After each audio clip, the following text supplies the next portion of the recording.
કેમ છો વિદ્યાર્થી મિત્રો? મજામાં ને?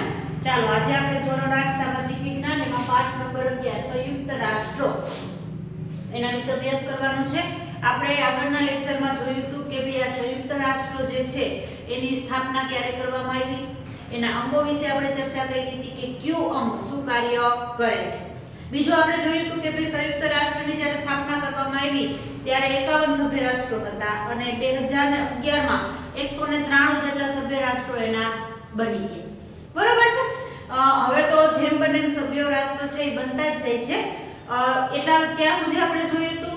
હવે આજના લેક્ચરમાં આપણે જોવાનું છે કે એની જે સામાન્ય સભા જે છે જનરલ એસેમ્બલી એ શું કાર્ય કરે છે, સલામતી સમિતિ શું કાર્ય કરે છે, વીટો પાવર કોને કહેવાય, કોને વીટો પાવર મળે, અને બીજું ખાસ કે સંયુક્ત રાષ્ટ્રોની વિશેષ જે સંસ્થાઓ જે છે એ દેશ માટે ખૂબ જ ઉપયોગી છે, બધા દેશો માટે ખૂબ જ ઉપયોગી છે એની ચર્ચા કરવાની છે. અને ભારતે સંયુક્ત રાષ્ટ્રને શું સહકાર આપ્યો અને લોકો શું ઈચ્છતા હતા એના વિશે આપણે ચર્ચા કરીશું એટલે આપણો પાઠ છે એ પૂરો થઈ જશે. જોતા જઈએ આપણે પોઈન્ટ આધારિત એટલે આપણને ખબર પડે કે સામાન્ય સભા જે છે એ જે છે યુનોનું સૌથી મોટું અંગ છે.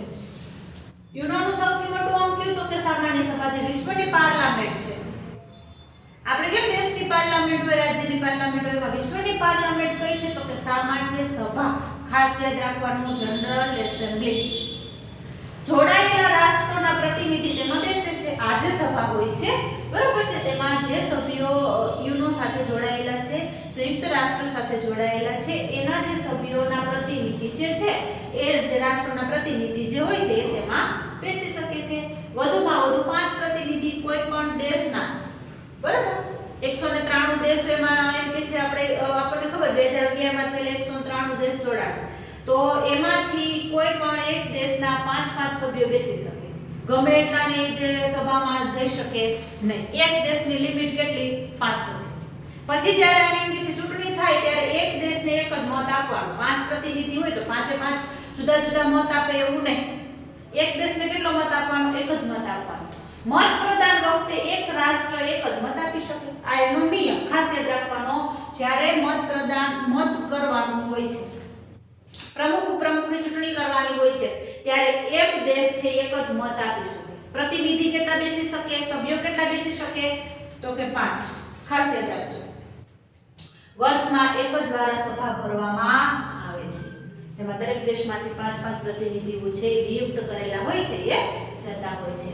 દર વર્ષે પ્રમુખ અને ઉપપ્રમુખની ચૂંટણી થાય છે. તેમાં 1953-54 માં ભારતના પ્રતિનિધિ તરીકે સભાના પ્રમુખ ભારતના બન્યા હતા. કોણ? લેડી શ્રીમતી વિજયાલક્ષ્મી પંડિત જે છે કોના તો કે યુનોના સામાન્ય સભાના શું બન્યા હતા તો કે પ્રમુખ બન્યા હતા. ખાસ યાદ રાખો. લેડીઝ હતા છતાં પણ પોતે એમ કે છે કે આપણે આપણા દેશ લેવલે બનીએ, રાજ્ય લેવલે બનીએ, વિશ્વ લેવલે પ્રમુખ બનવું ખૂબ સારી વાત. 1953-54 માં જ્યારે એમની જે ચૂંટણી થઈ ત્યારે ભારતના પ્રતિનિધિ તરીકે, ભારતના પ્રમુખ તરીકે વિજયાલક્ષ્મી પંડિતની પસંદગી કરવામાં આવી હતી.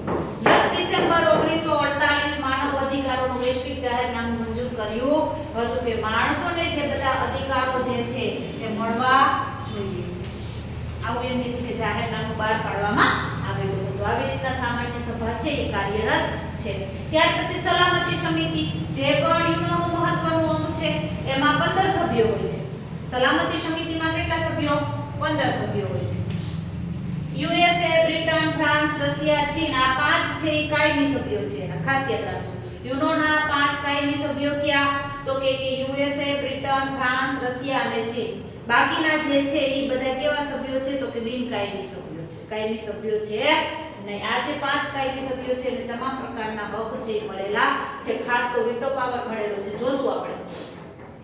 રાષ્ટ્રો વચ્ચે ઝઘડા અને શાંતિમય સાધનો દ્વારા ઉકેલવાનો પ્રયત્ન ત્યાં કરવામાં આવે છે. સલામતી સમિતિ શું કાર્ય કરે છે તો કે રાષ્ટ્રો વચ્ચે જે ઝઘડા થતા હોય એને શાંતિમય રીતે ઉકેલવાનું કાર્ય કરે છે.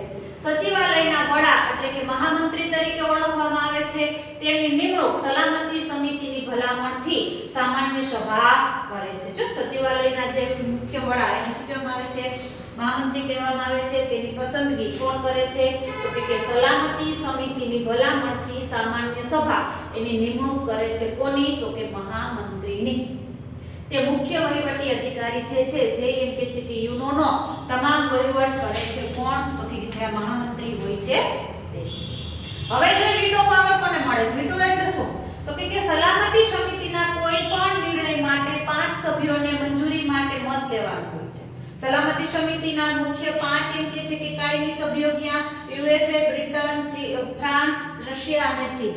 આ 5 કાયમી સભ્યો છે. એને એમ કે છે કે નિર્ણય માટે 5 સભ્યોનો મંજૂરી માટે મત લેવાનું જરૂરી છે. 5 માંથી એક એમ કે છે કે નકારાત્મક મત આપે તો નિર્ણય લઈ શકાતો નથી.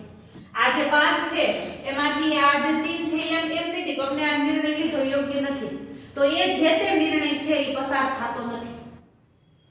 પણ આ એમ કે છે કે હક કોને મળેલો છે? તો આ 5 કાયમી સભ્ય છે એ ખાસ યાદ રાખો. બરોબર છે? 5 માંથી એક નકારાત્મક મત આપે તો નિર્ણય લઈ શકાતો નથી. સત્તા ધરાવતા 5 કાયમી સભ્ય રાષ્ટ્રોના નિષેધ કરવાના અથવા નિર્ણયને નામંજૂર કે નિરર્થક કરવાના અધિકારને વીટો પાવર અથવા નિષેધાધિકાર કહેવામાં આવે છે. ખાસ યાદ રાખવાનું છે આ 5 કાયમી સભ્યો છે એમાંથી એકાદો એમ કે ગમને આ નિર્ણય છે યોગ્ય લાગતો નથી, તો એ જે નિર્ણય છે મંજૂર થતો નથી, તો એ જે પાવર મળેલો છે 5 રાષ્ટ્રોને એને વીટો પાવર કહેવામાં આવે છે. સમજી ગયું?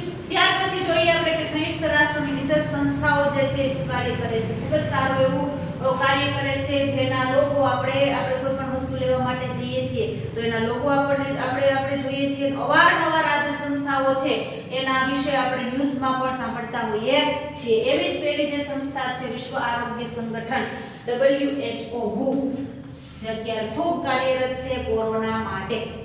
બરાબર? વર્લ્ડ હેલ્થ ઓર્ગેનાઇઝેશન એનું ફૂલ ફોર્મ છે, જેનું મુખ્ય મથક જીનીવામાં આવેલું છે. જીનીવા ક્યાં આવેલું છે? તો કે સ્વિટ્ઝરલેન્ડમાં. ખાસ યાદ રાખજો. બરાબર? જે શું કાર્ય કરે છે? તો કે લોકોમાં શારીરિક માનસિક આરોગ્યમાં સુધારાનું કાર્ય કરે છે. વિશ્વના તમામ લોકોનું શારીરિક અને માનસિક સ્વાસ્થ્ય સુધરે એનું એક ત્યાં કાર્ય કરવામાં આવે છે. ક્યાં? તો કે WHO, વર્લ્ડ હેલ્થ ઓર્ગેનાઇઝેશન સંસ્થા છે ત્યાં. ત્યાર પછીની બીજી જે સંસ્થા છે યુનેસ્કો. બરાબર? United Nations Educational, Scientific and Cultural Organization, જેનું મુખ્ય મથક છે પેરિસ. જો બધા એનું ફૂલ ફોર્મ યાદ રાખતા જજો. મુખ્ય મથક એનું છે પેરિસ. પેરિસ શું છે? તો કે ફ્રાન્સની રાજધાની છે. પેરિસ છે ફ્રાન્સની રાજધાની છે. શું કાર્ય કરે છે? તો કે દેશોમાં શૈક્ષણિક, વૈજ્ઞાનિક, સાંસ્કૃતિક ક્ષેત્રોમાં સહકાર સાધવાનું કાર્ય કરે છે. બધા દેશો એકબીજા સાથે શૈક્ષણિક રીતે, વૈજ્ઞાનિક રીતે, સાંસ્કૃતિક ક્ષેત્રમાં જોડાયેલા રહે એવું કાર્ય કરે છે. અત્યારે જો આ કોરોનાની રસી છે, ઘણા દેશો કહે છે કે અમારી પાસે આવી ગઈ છે, તો એકબીજા દેશોને મદદરૂપ થવાનું કાર્ય કરે છે. શૈક્ષણિક ક્ષેત્રે, વૈજ્ઞાનિક ક્ષેત્રે અને સાંસ્કૃતિક ક્ષેત્રે. પેલું આપણે શું જોયું? WHO ઈ શું કાર્ય કરે છે? તો કે એમ કે છે હેલ્થને લગતું, આરોગ્યને લગતું. યુનેસ્કો છે શું કાર્ય કરે છે? શિક્ષણને લગતું કાર્ય કરે છે. હવે ત્યાર પછી ત્રીજી જે સંસ્થા છે આંતરરાષ્ટ્રીય મજૂર સંગઠન ILO, જે એનું ફૂલ ફોર્મ છે ઇન્ટરનેશનલ લેબર ઓર્ગેનાઇઝેશન. લેબર એટલે આપણને ખબર પડી ગઈ, મજૂર એટલે ખબર પડી ગઈ, જે કોના માટે કાર્ય કરતું હોય? મજૂરો માટે. મજૂરોને જે અન્યાય કરવામાં આવતો હોય એના ઉપર પગલાં લેવાનું કાર્ય કરે છે. જેનું મુખ્ય મથક છે જીનીવા, સ્વિટ્ઝરલેન્ડમાં આવેલું આપણે જોયું. બરોબર છે? ઈ શું કાર્ય કરે છે? તો કે માલિકો દ્વારા યોગ્ય વેતન આપવામાં આવે અને કામદારોનું શોષણ ન થાય તેનું ખાસ ધ્યાન રાખે છે, અને જો કામદારોનું શોષણ થાય તો એના ઉપર યોગ્ય રીતના પગલાં પણ લે છે. કઈ સંસ્થા? ILO. બરાબર છે? ઘણાને વધારે કામ કરવામાં આવે અને સામે પગાર આપવામાં ન આવે તો એના માટે પણ તે કાર્ય કરે છે. ત્યાર પછીનું ચોથું છે UNICEF, United Nations International Children's Emergency Fund. Children આવ્યું એટલે કોના માટે હોય? બાળકો માટે હોય. બરાબર છે? શું કાર્ય કરે છે? એનું વડું મથક છે ન્યુયોર્કમાં. બાળકોના જીવનની ગુણવત્તા સુધરે અને એ જે બધા બાળકો છે એને યોગ્ય આહાર મળે અને એમ કે છે કે બાળ કલ્યાણના કાર્યક્રમો કરે છે. કોણ? યુનિસેફ. જો તમે બાલ મંદિરમાં, સરકારી જે બાલ મંદિરો જે હોય છે એમાંથી જે ફૂડના પેકેટ આપવામાં આવે છે એના ઉપર લોગો જોવાનો શેનો હોય છે? યુનિસેફનું. બરાબર છે. જે એમ કે છે કે બાળકોનું જીવન ધોરણ સારું રહે. આપણને ખબર જ છે કે નાના બાળકોનો જન્મ થાય ત્યારે એને ઘણા બધા રોગનો સામનો કરવો પડે છે. તો આ બધા એમ કે છે કે અને આપણને ખબર જ છે કે બાળકોનું મૃત્યુ વધારે થઈ જતું હોય છે. આ બધું રોકવા માટે યુનિસેફ છે એ ખૂબ જ કાર્ય કરે છે. ત્યાર પછી પાંચમું છે ખોરાક અને કૃષિ સંગઠન FAO. એનું ફૂલ ફોર્મ છે Food and Agriculture Organization. Food એટલે ખબર પડી ગઈ કે જે શેની દેખરેખ રાખે છે તો કે ખેતી અને ખોરાક. એનું વડું મથક છે રોમ. જો બધાયના વડા મથક ક્યાં આવેલા છે જોજો, ઇટલીમાં આવેલું છે. વિશ્વમાં અન્નનું ઉત્પાદન વધે અને કૃષિનો વિકાસ થાય તેવા પ્રયત્નો કરે છે. વિશ્વમાં અન્નનું એટલે કે ખેતી ક્ષેત્રે એ સારું એવું કાર્ય કરે છે. જો આજે બધા ખેતીના જે બધા આપણે જે બધા ખેડૂતના દીકરા છે એને ખબર હશે કે ઘરે જે બિયારણ આવતું હોય ત્યાર પછી એનું જે ખાતર હોય છે યુરિયા છે તે છે એમાં ઘણી બધી એની જે કોથળી હોય છે દવાઓ હોય છે એના ઉપર FAOનું નિશાન હોય છે. જોજો ક્યારેક આવું બધું જોવાય તો આપણને ખબર પડે કે આ ક્યાંથી બનેલું છે શું છે બધું. એવું તો આપણે કઈ જોવું ન હોય. એટલે આ જે કઈ સંસ્થા FAO છે શું કાર્ય કરે છે તો કે વિશ્વમાં અન્નનું સારું ઉત્પાદન થાય, ખેતી ક્ષેત્રે કૃષિનો વિકાસ થાય એનું કાર્ય કરે છે. ત્યાર પછી છેલ્લી જે સંસ્થા છે વિશ્વ બેંક. બરાબર છે. IBR the International Bank of Reconstruction and Development. જે શું કાર્ય વિશ્વ બેંક છે જે શું કાર્ય કરે છે તો કે એનું વડું મથક ખાસ યાદ રાખવાનું વોશિંગ્ટનમાં આવેલું છે. વિશ્વ યુદ્ધ દરમિયાન ખુવાર થયેલા દેશોનો પુનઃનિર્માણ માટે ધિરાણ આપે છે. કોઈ પણ દેશમાં એમ કે છે કે જ્યારે વિશ્વ યુદ્ધ થયું ત્યારે જ આ બધી સંસ્થા સ્થાપના કરવામાં આવી હતી. તો એમ કે છે કે વિશ્વ યુદ્ધ થયું હોય કે કોઈ પણ એક દેશો વચ્ચે યુદ્ધ થયું હોય ત્યારે એ જે દેશોમાં આર્થિક રીતે નુકસાની થઈ હોય તો એને ધિરાણ એટલે કે પૈસા આપવાનો કાર્ય કરે છે. અને બીજું દેશોનો વિકાસ માટે પણ ધિરાણ આપવાનું કાર્ય કરે. ભારત દેશ એમ કે અમારા દેશના વિકાસ માટે આટલા ઉદ્યોગો સ્થાપવા છે, રસ્તાઓનું નિર્માણ કરવું છે, અમારી પાસે ફંડ નથી તો આપવાનું કાર્ય કોણ કરે છે? વિશ્વ બેંક. પણ કોને આપે છે? જે એના સભ્ય રાષ્ટ્રો છે એને. જે આ બધી સંસ્થાઓ ખૂબ જ સારું એવું કાર્ય કરે છે. પહેલી કઈ WHO જે એમ કે છે કે આરોગ્યને લગતું, બીજું યુનેસ્કો જે શિક્ષણને લગતું, ત્યાર પછી ILO જેમ કે છે મજૂરોને માટે ઉપયોગી છે, યુનિસેફ જે છે એ કોના માટે? બાળકો માટે ઉપયોગી છે, અને ત્યાર પછી FAO જે ખેતી ક્ષેત્રે, અને વિશ્વ બેંક જેમ કે છે કે વિશ્વના દેશોને શું આપે છે? પૈસા સહાય કરવાનું મોટું કાર્ય કરે છે. હવે આપણે જોઈએ કે સંયુક્ત રાષ્ટ્રનો અને ભારતનો શું સહકાર મળ્યો. ભારતે શું સહકાર કરેલો હતો તો કે અત્યારે પણ કરતી જ હોય છે ભારત. હવે તો બધા દેશો વચ્ચે આટલો બધો અણબનાવ બનતો નથી, પણ જ્યારે પ્રથમ વિશ્વયુદ્ધ ને દ્વિતીય વિશ્વયુદ્ધ થયું ત્યારની વાત છે તો કે ભારતનો સક્રિય સહકાર યુનોને મળેલો છે. કોરિયાના યુદ્ધમાં ઘવાયેલા સૈનિકો માટે ભારતે ડોક્ટરોની ટીમ મોકલી હતી. કોરિયામાં જ્યારે યુદ્ધ થયું બરાબર ત્યારે જે એના બધા સૈનિકોને શું થયું હતું તો કે શારીરિક રીતે ઈજા પામેલા હતા. આ જે બધા સૈનિકોને સાજા કરવા માટે ભારતમાંથી એમ કે છે કે ડોક્ટરોની ટીમ ગઈ હતી જેને મદદ કરવા માટે.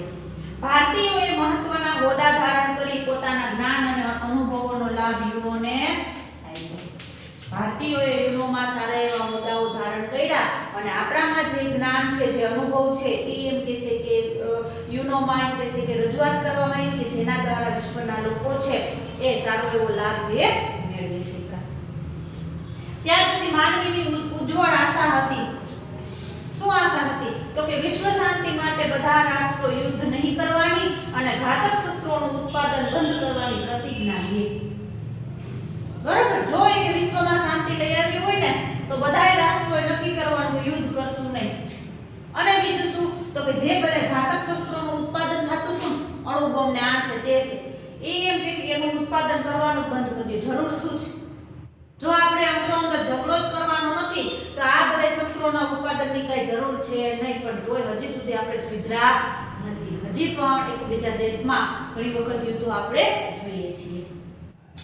એના લીધે શું થશે તો કે અબજો રૂપિયાનો બચાવ થશે. આ જે બધા ઘાતક શસ્ત્રોનું ઉત્પાદન બંધ થઈ જશે, વિશ્વમાં શાંતિ આવી જશે, બધા હળી મળીને રહેવા મળશે તો શું થશે તો કે પૈસાનો બચાવ થશે તેમાંથી વિશ્વના લોકોનું કલ્યાણ થશે. જો પૈસાનો બચાવ થશે તો એ જે પૈસાનો ઉપયોગ આપણે વિશ્વના લોકોને આપણે મદદરૂપ થઈ શકશું. વિશ્વ ઐક્ય અને વિશ્વ શાંતિ માટે સંયુક્ત રાષ્ટ્રોને સફળતામાં ભાગ આપવો જરૂરી છે. વિશ્વમાં એકતા રહે, વિશ્વમાં શાંતિ રહે, એટલા માટે આપણે બધાએ પણ એમાં સક્રિય ભાગ ભજવવો જરૂરી છે. તો આપણો પાઠ છે એ અહીંયા પૂરો થાય છે. આપણે આજના લેક્ચરમાં શું જોયું તો કે સામાન્ય સભા જે શું કાર્ય કરે છે, એમાં કેટલા દેશના કેટલા પ્રતિનિધિ હોય, કોણ કેટલો મત આપી શકે છે, એના વિશે આપણે ચર્ચા કરી. અને આપણા ભારતના પ્રતિનિધિ ના પ્રમુખ વિજયલક્ષ્મી પંડિતભાઈ હતા, એના વિશે આપણે જોયું. ત્યાર પછી સલામતી સમિતિ જે છે એના જે એમ કે છે કે મુખ્ય 5 કાયમી સભ્ય દેશો ક્યાં ક્યાં એના વિશે આપણે જોયું. અને વીટો પાવર કોને આપવામાં આવે છે એ જોયું. અને ખાસ સંયુક્ત રાષ્ટ્રની વિશેષ સંસ્થાઓ જે છે એના વિશે આપણે ચર્ચા કરી. અને ભારતે સંયુક્ત રાષ્ટ્રને શું સહકાર આપ્યો અને હવે વિશ્વના દેશો શું ઈચ્છે છે, કઈ ઝંખના કરે છે, એના માટે 2 વાત કીધી કે યુદ્ધ નહીં કરવાનો અને જે ઘાતક શસ્ત્રો છે એનું નિર્માણ નહીં કરવાનું. બરોબર છે? આપણો પાઠ છે અહીંયા પૂરો થાય છે. ખૂબ જ જાણકારી વાળો આપણો જે પાઠ હતો. આ બધી સંસ્થાઓ છે એ ખાસ યાદ રાખજો. એનું વડું મથક ક્યાં આવેલું છે એ ખાસ જોતા જજો. હું આશા રાખું છું કે પાઠ છે સારી રીતના સમજાઈ ગયો હશે. હવે આપણે નવા વિડીયોમાં નવા પાઠ સાથે મળીશું. ત્યાં સુધી આવજો. જય શ્રી કૃષ્ણ.